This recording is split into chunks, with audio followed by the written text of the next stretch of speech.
মানবতাবিরোধী অপরাধের মামলার অভিযোগপত্রে নাম আসার পর থেকেই বাংলাদেশ সেনাবাহিনীর সাবেক ও বর্তমান মিলিয়ে ২৫ কর্মকর্তাকে নিয়ে চলছে নানামুখী আলোচনা। এদের মধ্যে ১৫ জনকে হেফাজতে নেওয়ার তথ্য জানিয়েছিল সেনাবাহিনী। এই সেনা কর্মকর্তাদের আটক রাখার জন্য ঢাকা ক্যান্টনমেন্টের ভেতরে একটি বাড়িকে সাবজেল ঘোষণা করেছে স্বরাষ্ট্র মন্ত্রণালয়। এই ১৫ সেনা কর্মকর্তাকে গ্রেপ্তার দেখিয়ে ২২ অক্টোবর বুধবার আন্তর্জাতিক অপরাধ ট্রাইব্যুনালে হাজির করেছে পুলিশ।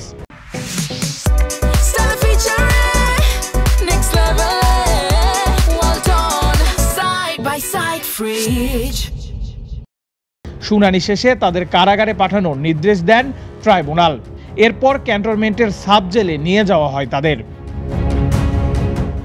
বেশ কয়েকদিন ধরে আলোচনায় থাকলেও এই ১৫ সেনা কর্তা কারা, কি তাদের অপরাধ, অনেকের কাছেই তা স্পষ্ট ছিল না। ট্রাইব্যুনালে হাজির করার মধ্য দিয়ে এই আসামিদের চেহারা যেমন সবার সামনে এসেছে, তেমনই তাদের বিরুদ্ধে আনা অভিযোগ সম্পর্কেও বিস্তারিত জানা গেছে। এনফোর্সড ডিসঅ্যাপিয়ারেন্স, সেটার অভিযোগে দুটো মামলা। আরেকটি মামলা ছিল জুলাই মাসের গণ অভ্যুত্থান বা বিপ্লব চলাকালীন সময়ে রামপুরা এলাকায় গুলি করে যে মানুষ হত্যা করা হয়েছিল, সেটার ব্যাপারে আরেকটি মামলা ছিল। এই তিনটি মামলায় ৮ই অক্টোবর ফরমাল চার্জ দাখিল হয়ে আসামিদের বিরুদ্ধে গ্রেপ্তারি পরোয়ানা জারি হয়েছিল এবং তার প্রেক্ষিতে আজকে মোট ১৫ জন আসামিকে আইন শৃঙ্খলা রক্ষাকারী বাহিনী গ্রেপ্তার করে আদালতে উপস্থাপন করেছিল। আওয়ামী লীগের দীর্ঘ শাসন আমলে টিএফআই জেআইসি সেলে গুম, খুন ও জুলাই আগস্টে সংঘটিত মানবতা বিরোধী অপরাধের পৃথক ৩টি মামলায় অভিযুক্ত হয়েছেন আটক ১৫ সেনা কর্মকর্তা। ২২ অক্টোবর সকাল ৬টায় ট্রাইব্যুনালে আনার কথা থাকলেও ৭টার পর রাজধানীর পুরাতন হাইকোর্ট প্রাঙ্গণে অবস্থিত ট্রাইব্যুনালে নিয়ে আসা হয় তাদের। শীততাপ নিয়ন্ত্রিত সবুজ রঙের একটি প্রিজন ভ্যানে সেনা কর্মকর্তাদের নিয়ে আসা হয়। সেনা কর্মকর্তাদের সবাই সাধারণ পোশাকেই ট্রাইব্যুনালে আসেন। আজকে যাদেরকে উপস্থিত করা হয়েছিল তাদেরকে গ্রেপ্তারের ব্যাপারে, বিচারদের সোপর্দ করার ব্যাপারে আইন শৃঙ্খলা রক্ষাকারী বাহিনী যেমন কাজ করেছেন, তেমনিভাবে বাংলাদেশের সার্বভৌমত্বের রক্ষক হিসাবে আমরা যাদেরকে মনে করি বাংলাদেশ সেনাবাহিনী, তারা এই আদালতের প্রক্রিয়াকে সাহায্য করেছেন। এই আসামিদেরকে গ্রেপ্তার করে আদালতে হাজির করার ব্যাপারে তারা সম্পূর্ণ সহযোগিতা করেছেন। এটা আইন শৃঙ্খলা রক্ষাকারী বাহিনীর মাধ্যমে আমরা জানতে পেরেছি। সুতরাং দেশপ্রেমিক সেনাবাহিনীর ব্যাপারে যে সমস্ত অপপ্রচার যারা করেন তাদেরকে আমরা বলবো অপপ্রচার করবেন না।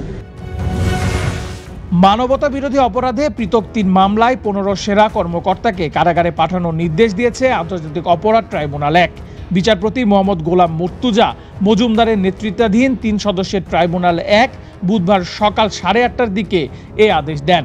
যে ১৫ সেনা কর্মকর্তাকে কারাগারে পাঠানোর নির্দেশ দেওয়া হয়েছে তাদের মধ্যে ১৪ জনই বর্তমান সেনাবাহিনীতে কর্মরত আছেন, একজন এখন অবসরকালীন ছুটিতে। যাদের কারাগারে পাঠানোর নির্দেশ দেওয়া হয়েছে তারা হলেন র্যাবের সাবেক অতিরিক্ত মহাপরিচালক brigadier general Mohammad Jahangir Alam, brigadier general Tofayel Mostafa Sarwar, brigadier general Mohammad Kamrul Hasan, brigadier general Mohammad Mahbub Alam, brigadier AKM. Azad, colonel Abdullah Al Momen ও কর্নেল আনোয়ার লতিফ খান। র্যাবের গোয়েন্দা শাখার সাবেক পরিচালক lieutenant colonel Mohammad Mashiur Rahman, lieutenant colonel Saiful Islam Sumon, lieutenant colonel Mohammad Sarwar bin Kashem, lieutenant colonel Mohammad Redwanul Islam, বিজিবির সাবেক কর্মকর্তা মেজর মোহাম্মদ রাফাত বিন আলম, ডিজিএফের সাবেক ৩ পরিচালক major general Sheikh Mohammad Sarwar Hossain, brigadier general Mohammad Mahbub Rahman Siddiqui ও ব্রিগেডিয়ার জেনারেল আহমেদ তানভীর মাজাহার সিদ্দিকীকেও কারাগারে পাঠানোর নির্দেশ দেওয়া হয়েছে। যদিও আসামি পক্ষের আইনজীবী অবসরপ্রাপ্ত মেজর এম সারোয়ার হোসেন জানিয়েছেন অভিযুক্ত ১৫ সেনা কর্মকর্তা নিজেরাই আত্মসমর্পণ করেছেন, আর এসব মামলার প্রকৃত অপরাধীরা ভারতে পালিয়ে গেছেন। আমরা জানি তারা আত্মসমর্পণ করেছে, কিন্তু সেইটা পুলিশের মাধ্যমে যেহেতু কোর্টে সারেন্ডার করছে সেইটাকে তারা বলেছে যে তারা গ্রেপ্তার হয়েছে। তারা কখনোই গ্রেপ্তার ছিল না।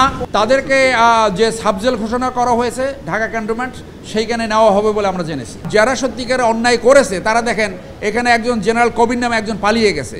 এর আগে জেনারেল আকবর পালিয়ে গেছে, তারেক সিদ্দিকী পালিয়ে গেছে, মুজিব পালিয়ে গেছে, তারা তো পালায় নাই। 15 জন সেনা কর্মকর্তাকে কারাগারে পাঠানোর নির্দেশ দিয়েছে আন্তর্জাতিক অপরাধ ট্রাইব্যুনাল 1। এর পরেই শীততাপ নিয়ন্ত্রিত প্রিজন ভ্যানে করে 15 জন সেনা কর্মকর্তাকে নিয়ে যাওয়া হয় ক্যান্টনমেন্টের বিশেষ কারাগারে।